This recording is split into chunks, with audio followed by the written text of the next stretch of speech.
jurors could begin deliberating in the murder trial of Ray Tensing. First, though, they will have to hear those closing arguments from both sides. 9 on Your Side's Allie Kramer is live at the Hamilton County Courthouse with what we expect from those closings today. Allie?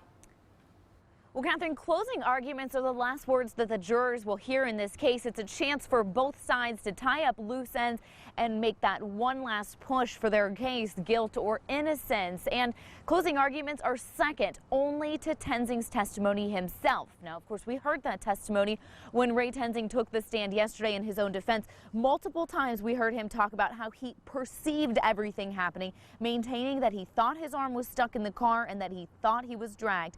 Prosecutor Joe Dieters went frame by frame trying to prove that Tensing drew his gun before that car was ever moving and that his arm was not, in fact, tangled in that steering wheel. Tensing wasn't in tears during his testimony, but was sniffling and pausing a few times while he told jurors about that moment he drew his gun and shot Sam DuBose. And I just remember thinking, oh my God, he's going to run me over and he's going to kill me.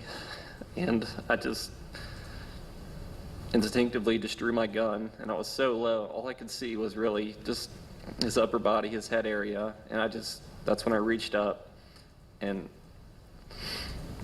fired towards him, towards his head. Very difficult for Sam DuBose's family to hear while they were sitting in the courtroom. They tell us it was all theatrics. We were at the Oscars just now. We was watching an actor on stand right now, imitating tears that we've been crying over you as a family, very passionate tears because we lost someone. He put on tears to put on an act for a jury. So again, this morning we'll hear closing arguments starting at 9 o'clock. Then they will move on to those jury instructions. Closing arguments, again, we talk about how important they are. Prosecutor Joe Dieters went about 8 to 10 minutes in his opening statement, so we expect that to be fairly similar here as well.